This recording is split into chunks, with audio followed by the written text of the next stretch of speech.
মরণকে দূরে মনে করো না, মরণ কিন্তু খুব কাছে। যখন আজরাইল এসে যাবে, লব হিলানের টাইমটুকুন তোমায় দেয়া হবে না। এই যে তোমার কাছে আজরাইল এসে পড়বে, আজরাইল যখন কারোর কাছে চলে আসে, আজরাইল রূহটা যখন বাইর করে দেয়, দুনিয়ার খেলা শেষ হয়ে যাবে। আজরাইল রূহ যে কবজ তোমার কাছে করার জন্য আসবে, ওই দিন আজরাইলের আচরণ কিছু মানুষের সাথে ভালো হবে আর কিছু মানুষের সাথে মন্দ হবে। मौत को तुम दूर न समझो, मौत है हरदम करीब। मौत को तुम दूर न समझो, मौत है हरदम करीब।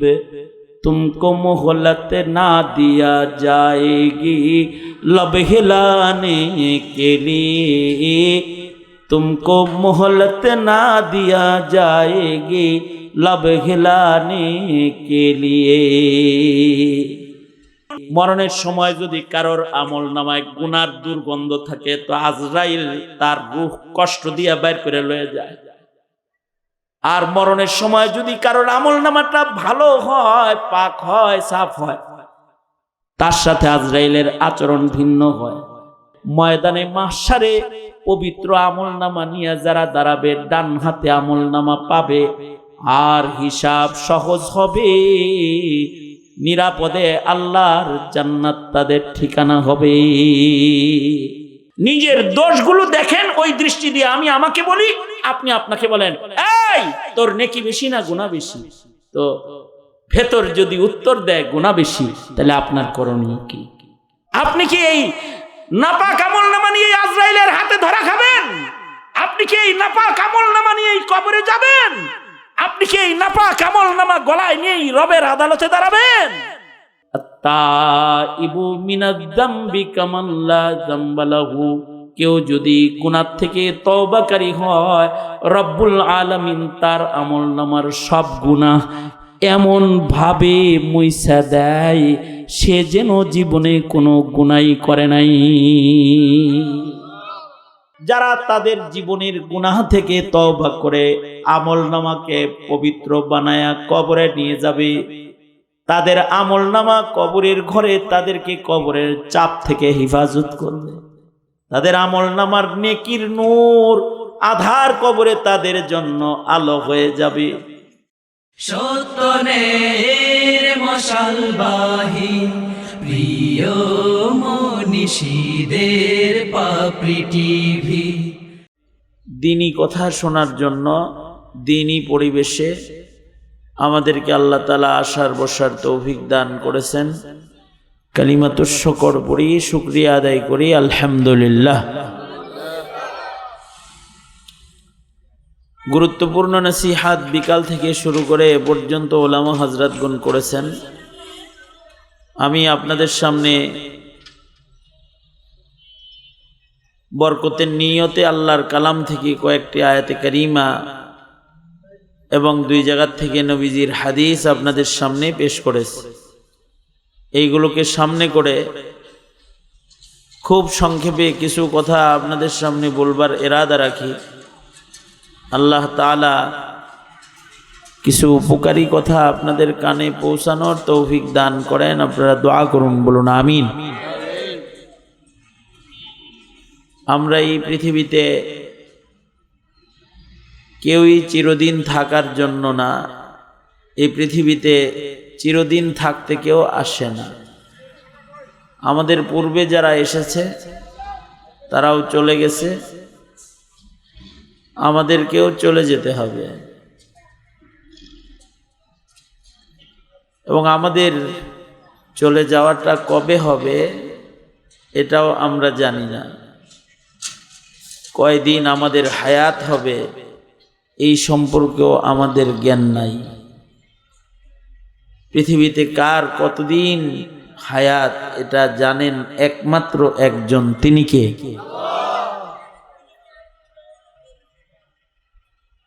এ কারণে মৃত্যুকে দূরে মনে করতে নাই, মৃত্যুকে অনেক কাছে মনে করতে হয়।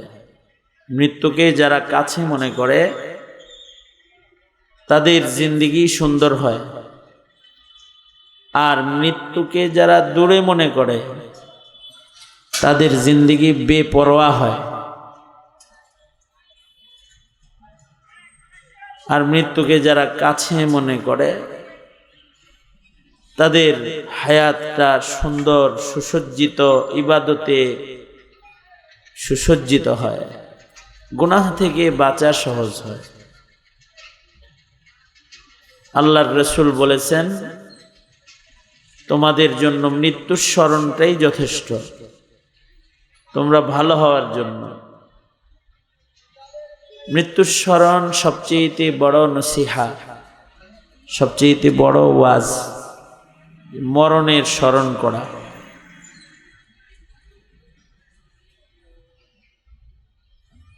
মৃত্যুকে কাছে মনে করা, অনেক দূরে আমার মরণ এরকম না, তবে আল্লাহর কাছে হায়াত চাওয়া এটা একটা ইবাদত, কারণ হায়াতের মালিক কে?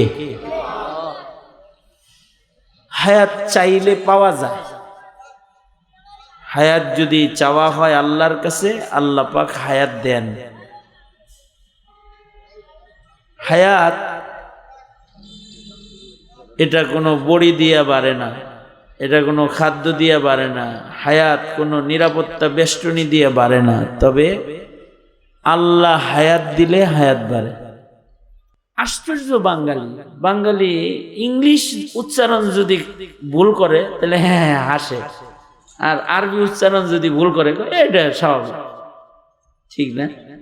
হ্যাঁ, কোন ইংলিশ শব্দ কথার ভেতরে বললো, এটা যদি ভুল কয় তাহলে এটা কিছু, এটা অনেক বড় ধরনের মূর্খতা মনে করে যে এটা ইংলিশ শব্দ কইতে পারে না, অভদ্র, মানে অশিক্ষিত এরকম মনে করে। আল্লাহর কাছে সবচেয়ে বড় অশিক্ষিত হইল যে আল্লাহর নাম কালিমা দোয়া শুদ্ধ করে কইতে পারে না, সবচেয়ে বড় অশিক্ষিত, গণ্ড মূর্খ। কারণ আরবিটা মরার পরেই স্টার্ট হয়ে যাবে, কিন্তু যাদের আরবির সাথে মোহাব্বত থাকবে তাদেরকে আল্লাহ তাআলা কবরে সহজে আরবি শিখাইয়া দেবে। আল্লাহর রাসূল বলছেন আরবিকে মোহাব্বত করো, কারণ আরবি আল্লাহর ভাষা, আরবি কোরআনের ভাষা, আরবি আমার ভাষা, আরবি জান্নাতের ভাষা। আরবিকে মোহাব্বত করতে হয়। আমাদের দেশে আরবি উচ্চারণকে বাংলা উচ্চারণে বই বানায়া এটাকে নিচে লেখা দেয়, দুয়ার বই বাংলা উচ্চারণ সহ লেখা দেয় না? হ্যাঁ, এইটা অনেক আগ্রহ সহকারে কিনে হেডারেই আসল মনে করে ন্যাচারাল হিসেবে পড়তে থাকে। উচ্চারণ যদি গলত হয় তাহলে অর্থ পাল্টায়া যায়। যেমন উদাহরণস্বরূপ আসসালামু আলাইকুম, আপনার উপরে শান্তি বর্ষিত হোক, আর এটা যদি খালি উল্টা হয়ে গেল আসসালামু আলাইকুম, তাহলে আপনি মরেন, এই দোয়া বদদোয়া হয়। বুঝেন নেই কথাটা? ছোট হা আর বড় হা এর উচ্চারণ যদি খালি গলত হয় অর্থ পাল্টায় যায়। এই জন্যে মুসলমান হিসেবে 29টা বর্ণ শিখতে পারো না, তুমি মুসলমান দাবি করো কেন? হ্যাঁ, দুনিয়ার সব শিখতে পারো, 29টা হরফ শিখতে পারো না, অক্ষর শিখতে পারো না, এটাও তো শিখতে পারো। এটা শিখার চেষ্টাই জীবনে এটা জরুরত হিসেবে অনুভবই করো নাই, অথচ মরার সাথে সাথে প্রশ্ন করা হবে আরবিতে, প্রশ্ন আরবিতে হবে, মান রব্বুক ওমান নবিয়ুক ওমা দীনুক, আরবিতে করা হবে। উত্তর বাংলায় দিলে চলবো না, আরবিতেই দেওয়া লাগবে। তবে যারা আরবিকে ভালোবাসছে তাদেরকে আল্লাহ সহজে আরবি সেদিন বলার যোগ্যতা দিয়ে দিবে। দুনিয়াতেও কিছু মানুষের বাংলা সহজে বলার যোগ্যতা দেয়, তাদের বাক শক্তি খুব মজবুত হয়। আর কিছু আছে পানি চাইতে যে পাপ পাপ পাপ পাপ করতে করতে তুতলা হয়ে যায়, আছে না এরকম? কবরেও কিছু তুতলা হবে যারা আরবিকে ভালোবাসে না, তারা তুতলা হয়ে যাইব কবরে। আমাদের এক মুরব্বী বলতো যে বাংলায় যেরকম কিছু তুতলা আছে আর কিছু আছে খুব স্পষ্ট ভাষী। আরবির মোহাব্বত যাদের ভেতরে থাকবে তারা আরবি শিখা ফেলবে। যখন আল্লাহ কবরে জিগাইব ফেরেশতারা, সাথে সাথে কুদরতি ভাবে সে আরবিতে পারদর্শী হয়ে যাবে।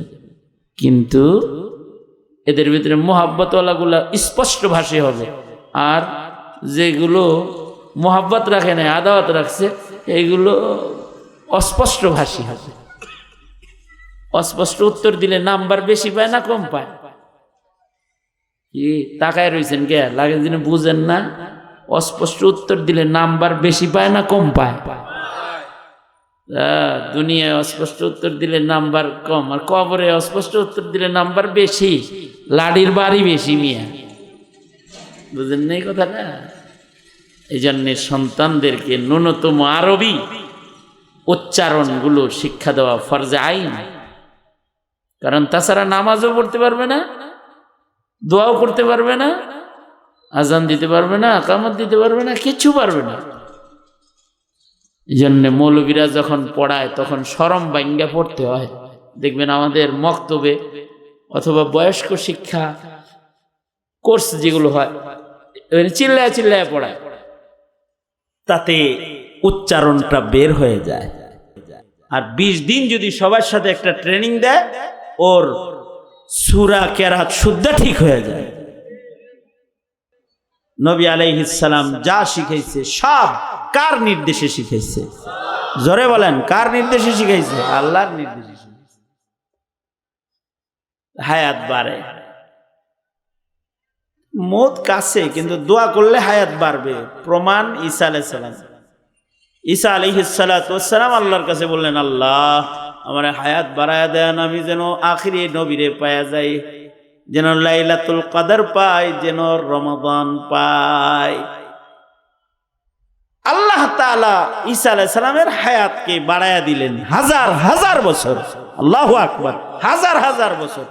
বুঝা থাকলে বলেন তো, ঈসা আলাইহিস সালাতু ওয়াস সালাম মারা গেছে নাকি জীবিত আছে? ওনার কি মরণ হইছে?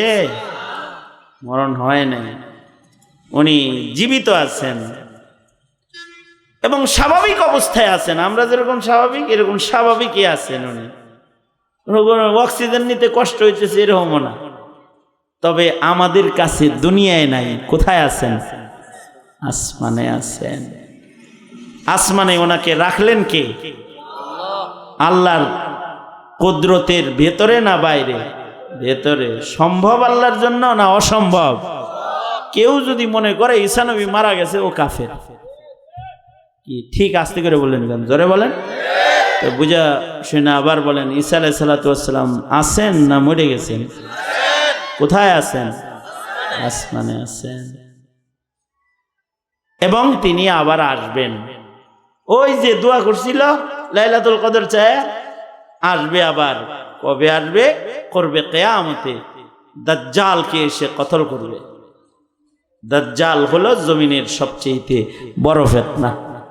ফ্যাসিস্ট বড় ফিতনা না, দাজ্জাল ফ্যাসিস্টের একটা ছোট ফিতনা, কিন্তু কানা দাজ্জালাই বুঝে এটা বড় ফিতনা। এই ফিতনাকে শেষ করবেন হযরত ঈসা আলাইহিস সালাতু ওয়াস সালাম।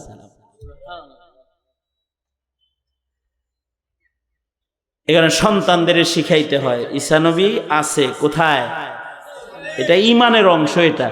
এটা যদি না শিখান, আর আপনার সন্তান যদি মনে করে ঈসা নবী মনে হয় মারা গেছে, তাহলে আপনার সন্তানের ঈমান ঠিক হইল না, ওর ঈমান নষ্ট হয়ে গেল।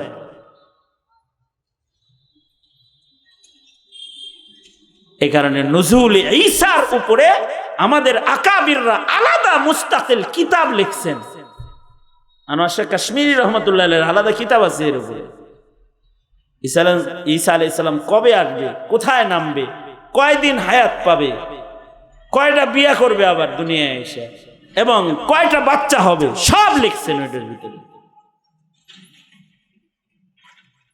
নবী হয়ে আসবেন না, বিশ্ব নবীর অনুসরণ করার জন্য আসবেন, ইত্তিবা করার জন্য আসবেন। যেই আল্লাহ ঈসা আলাইহিস সালাম রে দুয়ার মাধ্যমে হাজার হাজার হায়াত দিল, ওই আল্লাহ তো এখন নাই, কারণ আল্লাহ সরকারও তো 5 বছর পর পাল্টায়, তাই না? সেই আল্লাহ সেই ক্ষমতা নিয়েই এখনো আছে। দুনিয়ার সরকারের ক্ষমতা কমে বাড়ে, এক সময় ফেল হয়, কিন্তু আল্লাহ সরকারের ক্ষমতা যেমন ছিল তেমন আছে, তেমন থাকবে চিরদিন। ঠিক না ভাই? ঠিক জোরে বলেন না কেন? আর দুনিয়ার সরকারের ক্ষমতা কি হয়? এই আপ পজিশন ডাউন পজিশন, উঠে নামে, এরকম। হাসিনার মতো উপরে ছিল ডাউন, নিচে গেছে। আবার কেউ নিচে ছিল উপরে আসা ভাব হয়ে যাইতেছে গা, ঠিক না? আল্লাহ সরকার এরকম না। আল্লাহ সরকারের ক্ষমতা তখনও যা ছিল এখনো তাই আছে, এবং কিয়ামত পর্যন্ত না, শুধু অনন্ত অসীম কাল এরকমই আল্লাহ পাকের ক্ষমতার ভেতরে কোনো ঘাটতি। তিনি ঈসা নবীর হায়াত দিতে পারছে, উনার স্টকে আমাকে দেওয়ার মতো হায়াত নাই। হ্যাঁ, আমাদের এক সাথী হুজুর যখন আমাদেরকে এগুলো পড়াইতেছিলেন তাফসীরের ক্লাসে, আমাদের এক সাথী কয়, হুজুর ঈসা আলাইহিস সালাম আকাশে পালার এই ভেজালটা না করে দুনিয়ায় পাললে সমস্যাটা কি ছিল? ছাত্রর মনে কত প্রশ্নই তো থাকে। আল্লাহ আকাশে না পাইলা জমিনেই পালতো, আমরাও দেখতাম একটু। যেমন ছাত্রের প্রশ্ন তেমন উস্তাদের উত্তর। উস্তাদ বলে কি, কোরআন হাদিস দিয়ে কয় না, ডাইরেক্ট ওর কথা উত্তর কথা দিয়ে দেয়। সবার উত্তর দিতে কোরআন হাদিস ব্যবহার করতে নেই, সবার প্রশ্নের জবাব দিতে আয়াত নাম্বার হাদিস নাম্বার খুঁজতে নাই। কিছু মানুষরে তার প্রশ্ন যেমন হয় ওইরকম জবাবটা ওরকম লাঠি দিয়েই দিতে হয়, কিছু মানুষরে তখন কোরআন হাদিস দিয়ে উত্তর দিতে হয় না। এই প্রশ্নটা যেরকম উত্তরটা এরকম দিতেছে। পারে তো দুনিয়ায় পালতে তো পারতই, কিন্তু তোগর জ্বালায় পালে নাই আর কি। কেন আমরা কি জ্বালা দিছি? তোরা যেরকম মূর্তি পূজা করস, যেরকম মাজার পূজা করস, যেরকম পীর পূজা করস, যেরকম তোরা গাছের পূজা, চন্দ্রের পূজা, এমন কি নেতা পূজা করস, নেতৃত্ব পূজারী, নেতৃত্ব পূজারী যারা, তারা নেতাকে নেতা বানাইতে বানাইতে একেবারে মুশরিকরা যেমন মূর্তি বানায়, নেতার মূর্তি বানায় ছেড়ে যায়, এরকম পূজায় লেগে যায়। পাথর পূজা মূর্তি পূজার চাইতে নেতৃত্ব পূজা বেশি ভয়ঙ্কর, কারণ ওটা তো মরা জিনিসের পূজা করতেছে, আর এটা জেতা মানুষের পূজা শুরু করতেছে, বেশি ভয়ঙ্কর। তোরা যারা এরকম পূজারী, তাদের সামনে যদি ঈসা নবী জমিনে থাকতো, তাহলে তোরা কইতি যে খোদা এইটাই খোদা, এইটাই খোদা। ইবনুল্লাহ কইতি না, বলতি ডাইরেক্ট আল্লাহ। খ্রিস্টানরা তো কয় ইবনুল্লাহ, তোরা কইতি না আল্লাহ। এইরকম যে আছে এইটাই আল্লাহ। নাউজুবিল্লাহ, জোরে আওয়াজ করে বলেন নাউজুবিল্লাহ। এই যন্ত্রণার থেকে বাঁচানোর লাগা ঈসা নবীর আসমানে নিছে। আবার বললেন পয়গম্বর ঈসার নুজুলটা এই উম্মতের মানুষের জন্য নিয়ামত, রহমত। নুজুল ঈসা করবে কিয়ামতে। মানুষের ঈমান যখন দুর্বল ঈমান হবে, ওই সময় যখন দেখবে আকাশ থেকে সরাসরি ঈসা আলাইহিস সালাম দামেস্কের জামে মসজিদে নামতেছে, ওনার অবতরণ দেখে দুর্বল ইমানদারদের ইমান মজবুত হয়ে যাবে। কোনো কিছু যদি আইনুল ইয়াকিন করানো যায় তাহলে তখন তার শক্তি বেড়ে যায়। এতদিন শুনছে মদ খায় আর হে একদিন সচক্ষে দেখছে, দেখে আরে সচক্ষে দেখছি মিয়া, আমি দেখছি এরকম বলে, ঠিক না? হ্যাঁ, তার মানে হে দেখার কারণে এর শক্তিটা আলাদা।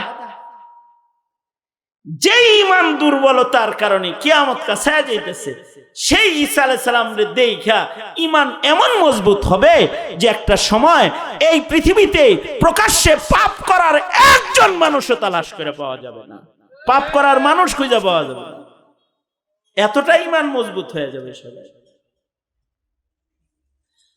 যাক, এটা তো আলাদা একটা বিষয়। ওই বিষয়ে কথা বলতে হইলে ওই বিষয়ে অনেক কিতাব লেখা হয়েছে, খালি ওইগুলোই কইতে হইব পড়ে। তখন বিষয়বস্তু দাঁড়াবে খাতমে নবুওয়াত এবং মুহাম্মদুর রাসূলুল্লাহ সাল্লাল্লাহু আলাইহি সাল্লামের ইতাআত। ওইটা আজকে আমার বিষয় না, আমার উপমা জাস্ট এই জায়গাটাই, এই জায়গাটাই এখানে আমার মওজে ইস্তেশহাদ। সেটা হলো ঈসা নবীর হায়াত যদি বাড়ে, ওই আল্লাহ তোমার আমার হায়াত বাড়াইতে পারে কি পারে না সেটা বলো। পারে।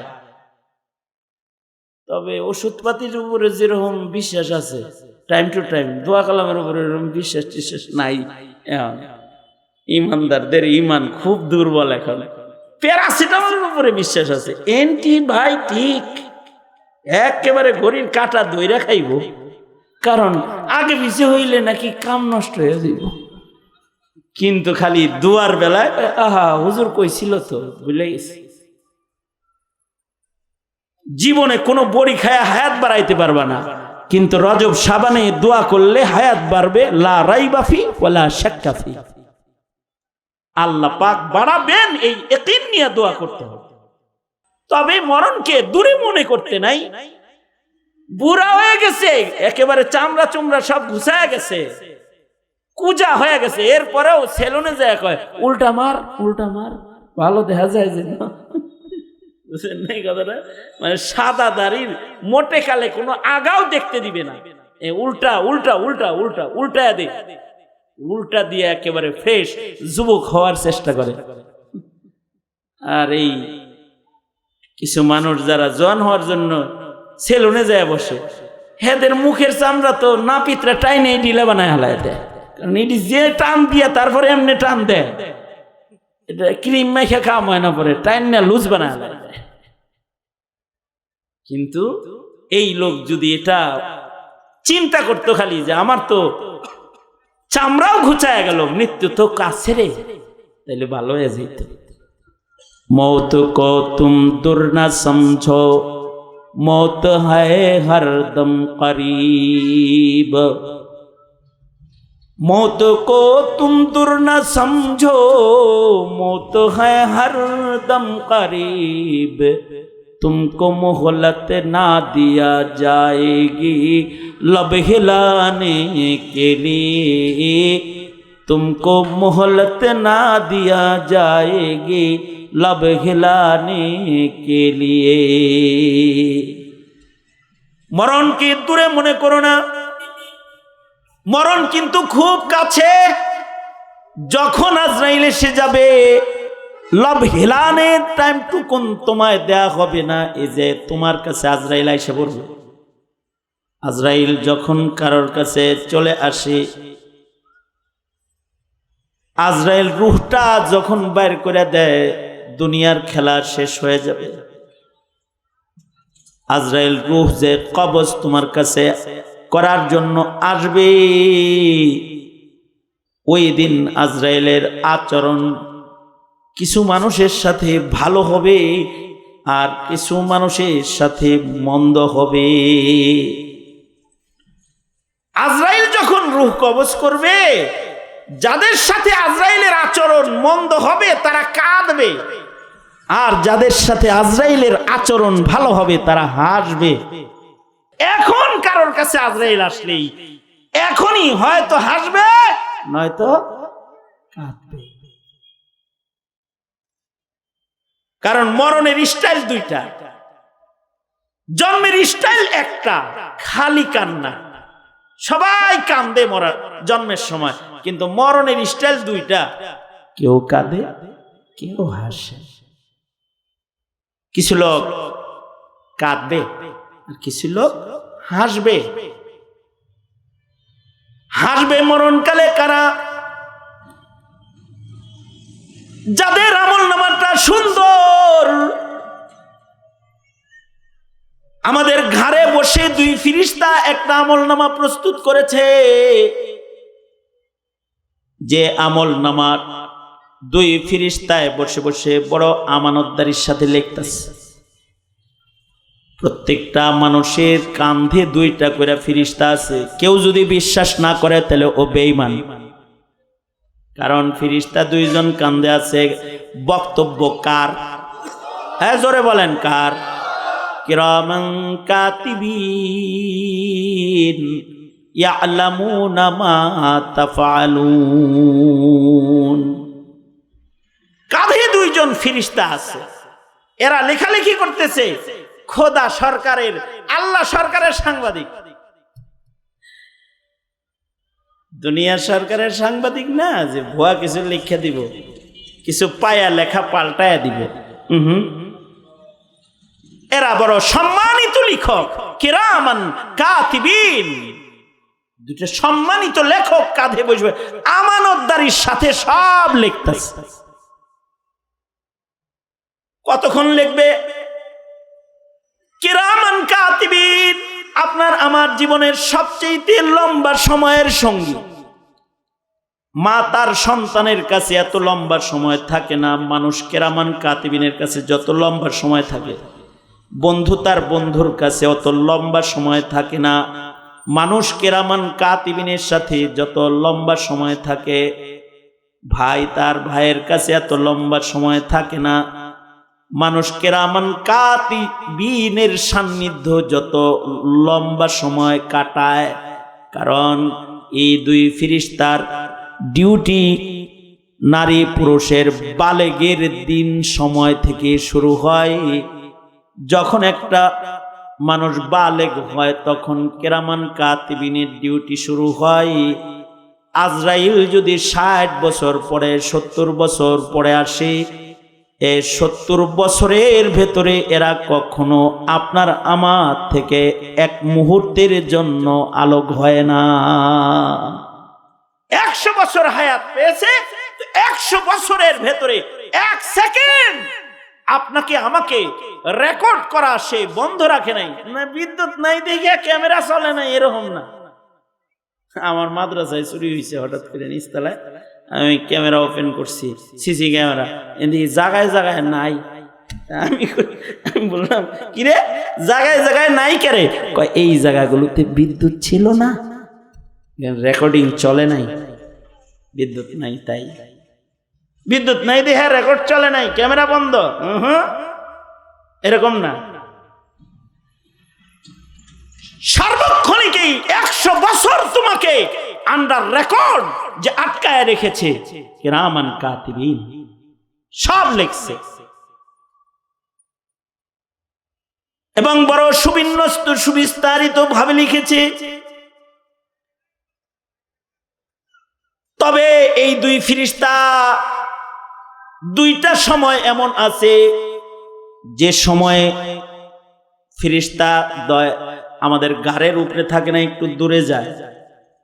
দুইটা সময়ের একটা সময় হলো আমরা যখন বাথরুমের ভেতরে ঢুকি, আমরা টয়লেটে ঢুকার পরে ফিরিস্তারা আমাদের লগে টয়লেটে ঢুকে না, কারণ টয়লেট নাপাক ঝরার জায়গা। তবে এখানে আমরা বসে আছি, আমাদের কান্দে ফিরিস্তা আছে, কারণ এখানে রহমত ঝরে। গাশিয়াতহুমুর রাহমা, রহমত ঝরতেছে। বাথরুমে কি রহমত ঝরে? তো নিচ দিয়ে বাথরুম পড়ে মিয়া। এ ফিরিস্তা তখন সাথে দেয় না, তখন ফিরিস্তারা দূরে থাকে, দরজার বাইরে, বাথরুমের বাইরে দাঁড়ায়। তবে আমরা ওখানেও কি করি তা তারা দৃষ্টি রাখে এবং লিখতে থাকে। জানে, তবে দূরে থাকে। এই কারণেই হাদিস শরীফে আছে বাথরুমে বেশি থাকবা না, কিন্তু মসজিদে তাড়াতাড়ি বাইরে হইবা না। দুটোটাই হাদিসে আছে। মসজিদে যাইবা সবার আগে, বাইরে হইবা সবার পরে, সব বেশি পাইবা। ওয়াজে যাইবা সবার আগে, বিদায় নিবা সবার পরে, কারণ এনে রহমত ঝরে। যত লম্বা টাইম থাকবা তত ফিরিস্তারা আরাম পাইব। কিন্তু বাথরুমে কিছু লোক আছে বাথরুমে যায় সবার আগে, বাইরে হয় সবার পরে, ইচ্ছা করেই বসে থাকে। কিছু লোক থাকে। আমি এক টয়লেটে যাই এত বেকুব হয়ে গেছি। আমার এক ভক্তের বাসায় গেছি, নিচতলায় গ্যাদারিং, ডুপ্লেক্স বাড়ি, দোতলায় তার রুমে আমার বাথরুমে লয়ে গেছে। হুজুর আমার রুমে আপনি ফ্রেশ হন। গেছি, আমি যে বাথরুমই খুঁজে পাইতেছি না, বাথরুমের ভিতরেই বাথরুম খুঁজে হয় না। অবস্থাটা এরকম, ভিতরেও কার্পেট বিছানো। আর যেই জায়গায় কমোড বসানো আছে পানিও এর বাইরে ফেলানোর কোনো কায়দা নেই। তাহলে খুব একটা অভদ্র লোক আমার বাথরুমে ঢুকেছিল রে, এখানে ভিজিয়ে রেখে চলে গেছে। মানে পুরাটাই কার্পেটিং। এর ভিতরে আরো আশ্চর্য কাহিনী হইল যে এই টয়লেটের ভিতরে আবার বুক সেলফ আছে, কিছু বইটইও আছে, পত্রিকা রাখার ট্রেও আছে। আরো আজব বিষয় হইল যে মেকআপ বক্স থেকে শুরু করে ড্রেসিং যত আয়োজন আছে সবের ভিতরেই আছে। আমি তাড়াতাড়ি কোন রকম সাইরা মেরা বাইরে হইয়া আমি বললাম, এটা কি বাথরুম নাকি ড্রেসিং রুম? ওই হুজুর আর কি ভিতরে যায় একসাথেই অজু টজু করলে মেকআপ টেকআপ জায়গা, তো আপনার ভাবি একটু আলতা মালতা মাখা বাইরে হয় আর কি।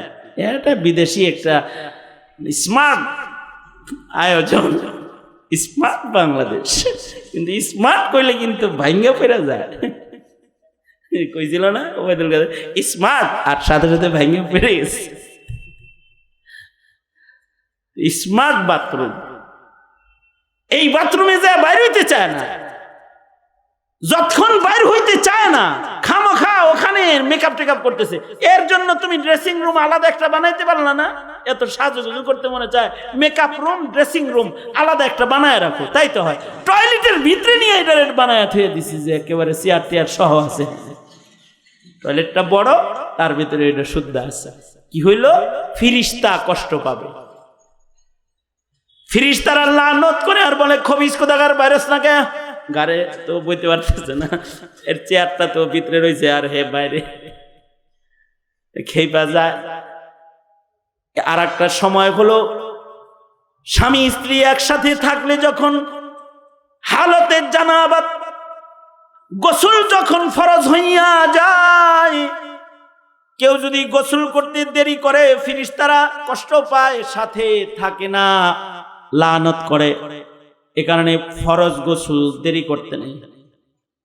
কিছু যুবক আছে স্বপ্নদোষ হয়েছে রাত্রে আর গোসল করছে পরের দিন দুপুরে, হেরে 12 ঘন্টা ফিরিস্তায় লানত করে আর কয়, খবিস খান্নাস, কত সুন্দর পোশাক পরছস, দেহটা নাপাক রাখছস, শয়তান কোথাকার, এরকম করেছ, এরকম বলতে থাকে।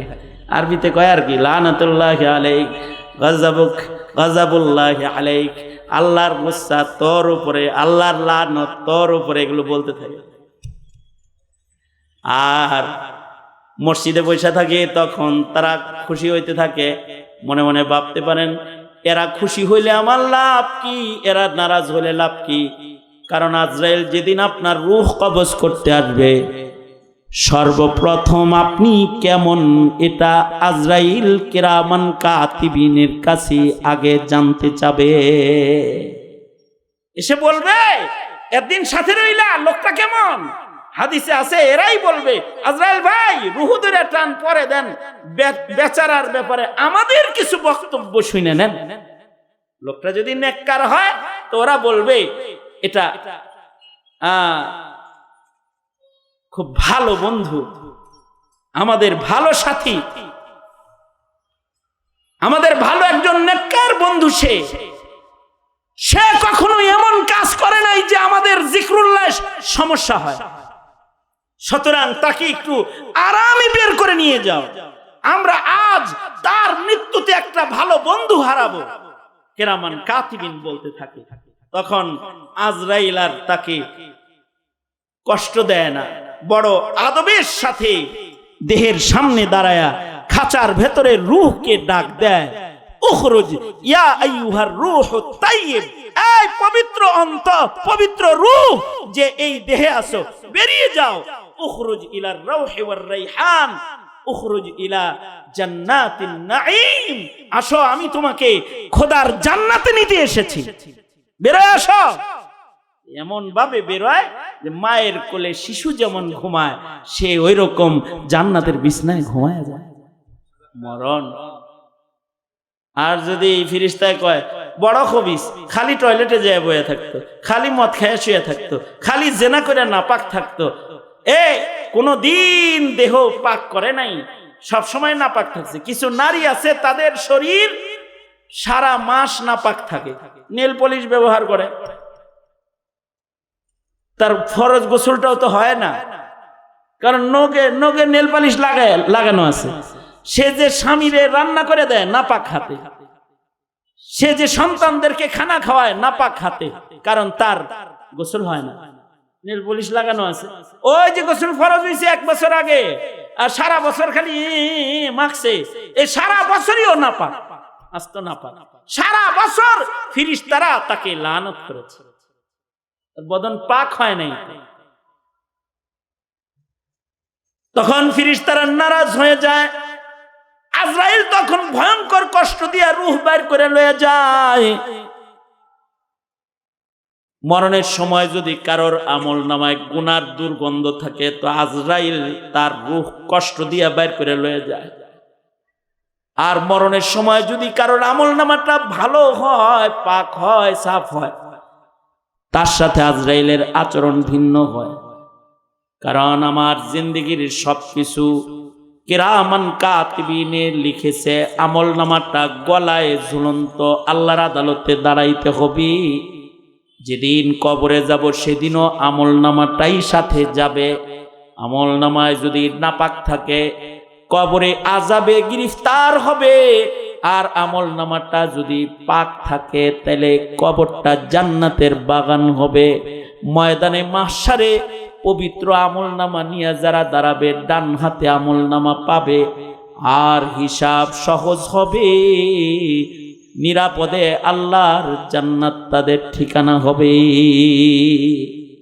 এখন আমার এত লম্বা কথার দরকার নাই, যা বলছি এর থেকে একটা প্রশ্ন উত্থাপন করি নিজের কাছে নিজে, আমার কাছে আমি, আপনার কাছে আপনি। জিজ্ঞাসা করুন নিজেকে যে তোর বাম পাশে গুনাহ বেশি নাকি ডাইন পাশে নেকি বেশি। যদি আপনি মানে আবু বকরের চাইতে ভালো হন, তাহলে তো আপনি কইবেন হ্যাঁ নেকি বেশি, আমি খারাপ লোক না তো, এটা বলবেন। নিজের আকাম সহে দেন না, না খালি পরের দোষ সহে দেন, এই দৃষ্টি না। নিজের দোষগুলো দেখেন, ওই দৃষ্টি দিয়ে আমি আমাকে বলি, আপনি আপনাকে বলেন এই তোর নেকি বেশি না গুনাহ বেশি। তো ভেতর যদি উত্তর দেয় গুনাহ বেশি, তাহলে আপনার করণীয় কি? আপনি কি এই নাপাক আমলনামা নিয়ে আজরাইলের হাতে ধরা খাবেন? আপনি কি এই নাপাক আমলনামা নিয়ে কবরে যাবেন? আপনি কি এই নাপাক আমলনামা গলায় নিয়ে রবের আদালতে দাঁড়াবেন? না। আপনার জন্য একটা সুযোগ আল্লাহর রাসূল দিয়ে গেছেন, শরীয়ত ইসলাম আপনাকে দিয়েছে। আপনার অনেক গুনাহ, কিন্তু এই যে এমন জায়গায় বসছেন যেখানে তওবা করা হয়, যেখানে দুহাত তুলে আল্লাহর কাছে মাপ চাওয়া হয়, আপনি যদি একটু অনুতপ্ত লজ্জিত হইয়া রবের কাছে এখন বলতে পারেন আল্লাহ আমি আমল নামাটাকে ইবাদত দিয়ে ভরবো বলে আগের থেকে এখন তওবা করছি, ওগো আল্লাহ আমার জীবনের গুনাহগুলাকে তুমি মুইছা দাও, আমি ভালো হয়ে গেলাম, আমি আর নামাজ কাজা করব না, আর বেপরদা চলবো না, আর জুলুম করব না, আর হারাম উপার্জন করব না, হারাম খাইব না, ওগো আল্লাহ আমি ভালো হয়ে গেলাম, তুমি আমাকে মাফ করে দাও। আল্লাহর রাসূল বলেছেন আত-তাইবু মিনাজ যামবি কামান লা যামবা লাহু, কেউ যদি গুনাহ থেকে তওবাকারী হয়, রব্বুল আলামিন তার আমলনামার সব গুনাহ এমন ভাবে মুইছা দেয় সে যেন জীবনে কোনো গুনাহই করে নাই। সবাই মিলে একটু তওবা করা, রবের কাছে নিজেদের গুনাহযুক্ত আমলনামাটাকে পবিত্র বানাইবার মেহনত করা। কয়বার করবেন এই মেহনত? বছরে একবার? নবীজি বলেন না না না, ডেলি কমপক্ষে 100 বার তওবা করো। আইনা আনতা মিনাল ইস্তিগফার ইয়া হুযাইফা, আল্লাহর রাসূল বলেন, এই হুযাইফা, ইস্তিগফার করিস না কেন? আমলনামা ধস না কেন? আমলনামা ডেলি 100 বার ধৌত করবি।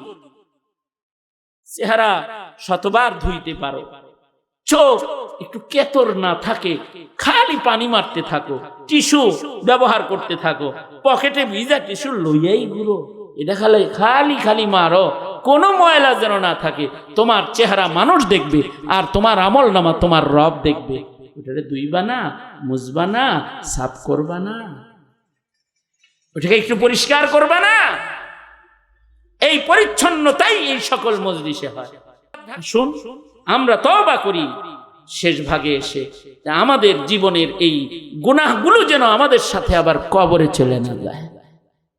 কারণ গুনাহ শুদ্ধা যদি কেউ কবরে যায় তাইলে মুসিবত একটা দুইটা না, একটা হলো আমলনামার গুনাহগুলা তার আগে কবরে যাবে, আর আমলনামায় যদি নেকি নিয়ে কবরে যায়, সুসংবাদ হলো তার ইবাদতগুলা তার আগে কবরে যায় নিরাপত্তা রক্ষী হিসেবে চতুর্দিকে দাঁড়ায় যাবে। ইবাদত নিয়ে গেছে, নামাজ ডান দিয়ে, রোজা বাম দিকে, কোরআন মাথার কাছে, হাসানাত পায়ের কাছে, পাহারাদার হয়ে দাঁড়ায় যায়।